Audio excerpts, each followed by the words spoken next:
बिस्मिल्लाहिर्रहमानिर्रहीम। अस्सलाम वालेकुम व्यूअर्स। आज हम पढ़ेंगे रोल्स थ्योरम के बारे में। डीएससी का है ये topic, mathematics calculus chapter number 3।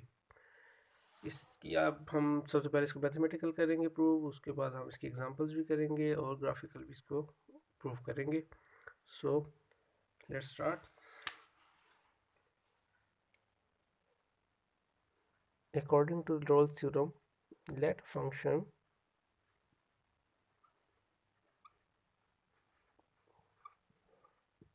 f of x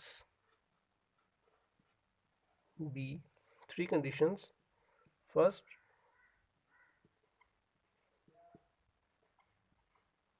continuous on AB, close interval AB. Second,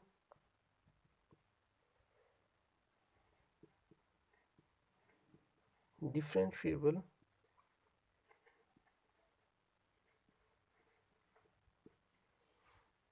on AB.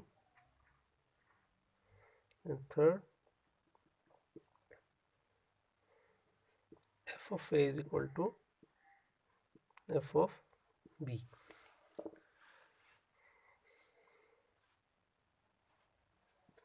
Then there exists at least one point C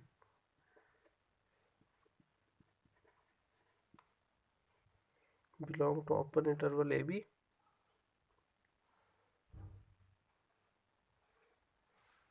such that f of dash C is equal to 0. ये हमारा है statement Rolle's theorem का, यानी continuous ए b होना चाहिए, differentiable on open interval a b, f of is equal to f f b, then there exist at least an point such that C belong to open interval f of dash C is equal to 0. हम इसको proof करते हैं।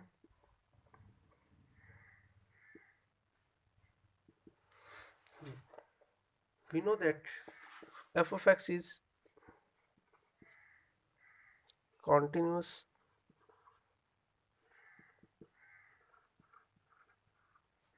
on closed interval AB. You know that close interval जो है उसको हम इस तरह लिखते हैं, बड़ी ब्रैकेट डालते हैं, क्लोज इंटरवल के अंदर ए बी भी इंक्लूड होते हैं, दोनों पॉइंट जो इसके हैं वो इंक्लूड होते हैं, तो ये क्लोज इंटरवल हो गया। इसके अंदर सबसे पहले हमने देखना कॉन्टिन्यूस फंक्शन किसे कहते हैं। कॉन्टिन्यूस फंक्शन किसे कहते हैं, जब भी हम किसी इसको फंक्शन में डालें कोई वैल्यू भी, तो उसका जो आंसर आए वो हमेशा क्या कहते हैं, रियल वैल्यूड फंक्शन आए, ना कि इन्फिनाइट या अनडिफाइंड। यानी अगर हमारा एफ ऑफ एक्स के अंदर कोई भी फंक्शन हम इसको डालें, उसका कोई रियल वैल्यूड कोई ना कोई आंसर है, तो उसको हम कहते हैं it is continuous function. You know f of x continuous on a b, so on close interval a b then f of x is bounded set. ये बाउंडेड हो जाएगा क्योंकि क्लोज इंटरवल ए बी के अंदर जब है कोई भी F of x is continuous हो जाता है तो वो हमेशा बाउंडेड होता है, यानी उसके जो वो क्या कहते हैं अपने F attains its maximum bound. F of x attains its bounds means इस क्लोज इंटरवल में जब भी कोई एफ ऑफ एक्स कंटिन्यूस होगा तो वो बाउंडेड होगा, और बाउंडेड हम किसी कहते हैं, वो अटेन्स इट्स बाउंड करता है, यानी मैक्सिमम और मिनिमम उसके दोनों पॉइंट्स होंगे उसके अंदर, एक बाउंड अबव एक bound below. So let m and m, capital M and small m, be supremum, capital M supremum and small m is equal infimum of f of x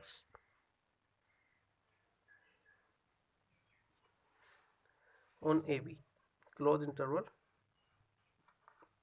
AB. Then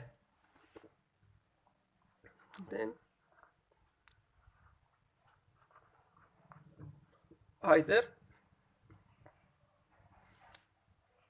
supremum is equal to infimum or supremum not equal to infimum.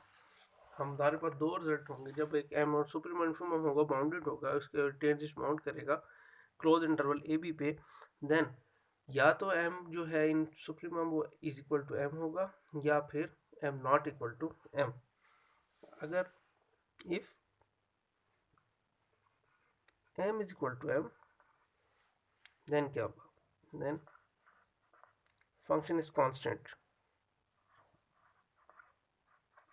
Function क्या हो जाएगा, constant हो जाएगा। Constant means उसके जो भी हम value डालें on a b, close interval a b. Constant function ऐसा फंक्शन होता है जिसकी वैल्यू हमेशा सेम रहती है। ये f of x is equal to 5, this is constant function. X x y x, ये कांस्टेंट फंक्शन है। This is constant function means अगर हम एफ ऑफ एक्स के अंदर कुछ भी डाल दें वैल्यू, तो ऑलवेज आंसर हमारा 5 ही रहेगा। 2 डाल दें, एफ ऑफ 3 डाल दें, तो 5 ही रहेगा। और इसकी जो ग्राफिकल बाई ये बिल्कुल इसकी पैरेलल टू एक्स एक्सिस होगी। इसको हम कहते हैं कांस्टेंट फंक्शन। मीन्स कि जो भी हम फंक्शन के अंदर डालेंगे उससे उसको कोई फ़र्क नहीं पड़ेगा उसके आंसर को, और ऑलवेज रिजल्ट जो है वो सेम ही रहेगा। इसको हम कहते हैं कांस्टेंट। जब m और m जो इन सुप्रीमम एंड इन्फीमम ये इक्वल होंगे, then function is constant on close interval a B.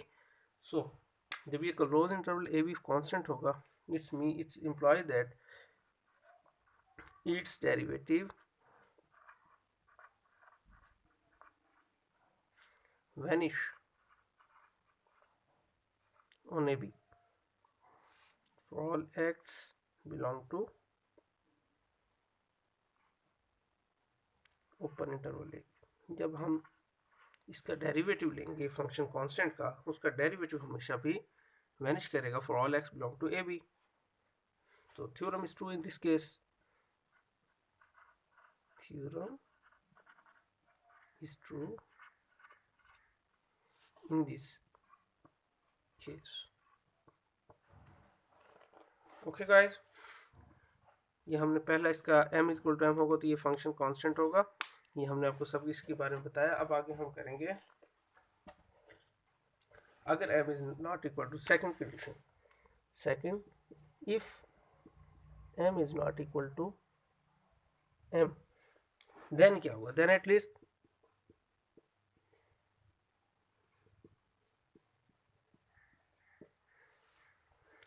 one point of them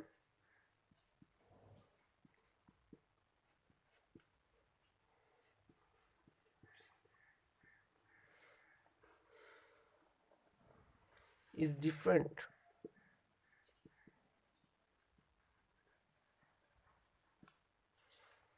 from f of a and f of b।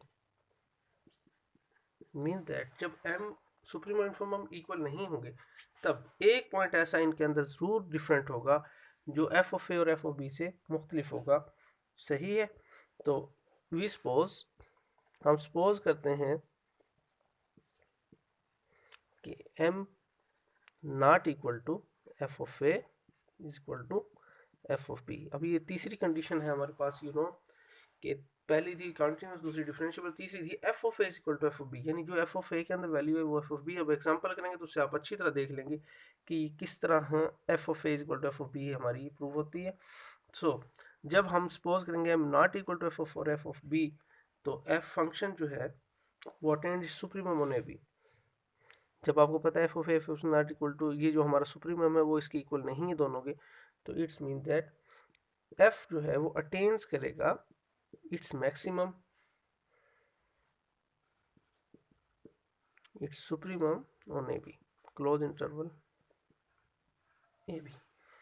Then जब ये टेन करेगा इसके अंदर एफ, ये क्या कहते हैं, f of a and f of b different होगा। जब सुप्रीमम टेन करेगा तो then there is a point, तब एक पॉइंट होगा ऐसा ज़रूर which is different, c belong to a b, यानी एक ऐसा पॉइंट होगा सी जो इन ए बी दोनों से मुख्तलिफ होगा लेकिन इसे ज़रूर बिलोंग करेगा, such that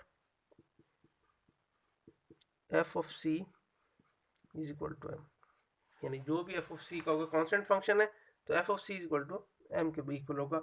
so is different, so c is different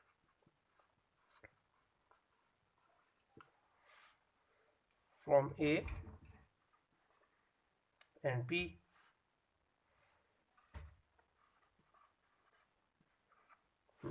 Then it implies that C belongs to AB. यानी जब हमारा सुप्रीमम अटेन करेगा F तो उसके अंदर एक C ऐसा पॉइंट हो जो ए बी से बिलोंग करेगा और एफ ऑफ सी फंक्शन जो है वो किसके इक्वल होगा, सुप्रीमम को. So is different from a b but c belong to open interval a b. समझ आ रही है सबको? इसके बाद हम आगे करते हैं इसको. तो एफ ऑफ सी क्या बिहेव करेगा, F of dash c is equal to, हम लिमिट ले लेते हैं, limit h approaches to 0 and f of c plus h plus minus f of c over h. Okay, as we know f of c plus h is minus f of c is less than or equal than 0. क्योंकि supremum हो गया तो जो हमारा F dash सी होगा सो इसका differentiable होगा, different derivative होगा एफ ऑफ डैश सी, वो होगा हमारी लिमिट, ये हमने डाल दिया. तो उसके बाद f of c plus h minus f of c less than होगा 0 से. ठीक हो गया. तो अब हम उसके बाद टोटल इसकी लिमिट अप्लाई करते हैं, लेफ्ट हैंड लिमिट और राइट हैंड लिमिट. देन क्या होता है, सबसे पहले हम अप्लाई करते हैं लेफ्ट हैंड लिमिट. तो क्या रिजल्ट आता है हमारे पास, limit h approaches to 0 left hand side f of c plus h minus f of c greater than less than 0 हो जाएगा, ये sorry greater than 0, greater than और इक्वल देन 0 होगा ना, क्योंकि लेफ्ट हैंड लिमिट है. तो इसके बाद ये हमारे पास आ जाएगी h, इसकी वैल्यू देखें तो ये हो जाएगा हमारे पास लेस देन ग्रेटर देन और equal than 0. Right hand limit डालते हैं हम. राइट हैंड लिमिट क्या कहती है हमें, limit h approaches to 0 left right hand side f of c plus h minus f of c, then h, ये क्योंकि अब h नेगेटिव होगा इसके अंदर तो ये हो जाएगा हमारा लेस देन और इक्वल देन 0. ये 1 हो गई, ये 2 हो गई. अब आप देखें दोनों लिमिट जो हैं L H L not equal to R H L, यानी राइट हैंड लिमिट और लेफ्ट हैंड लिमिट ये इक्वल नहीं है. राइट हैंड लिमिट और ये लिमिट्स जो हैं वो इक्वल नहीं है. तो ये हमारा हो जाएगा, क्या कहते हैं, डिफरेंट हो गया नहीं उससे, but it is given that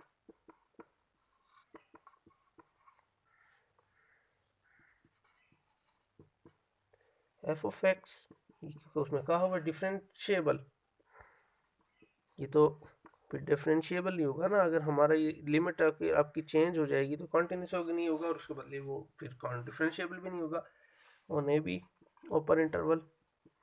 so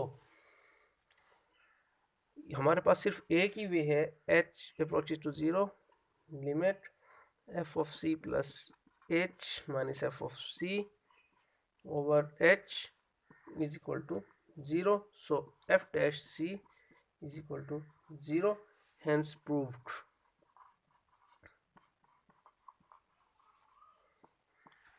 इसकी समझ आई? इसकी समझ ये है कि जब हमारे पास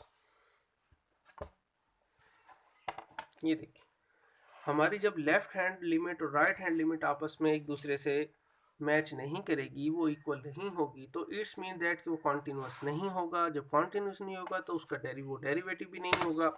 लेकिन हमें पता है उसमें दिया हुआ है कि वो differentiable on a b open interval. So इसका ये मीन्स हुआ कि हमारा जो है वो ये लिमिट जो है h approach 0 f c h plus ये इज इक्वल टू 0 पे जो है ये काम करेगी, और इस mean that f dash c is equal to 0. ये हमारा हैंस प्रूव्ड हो गया.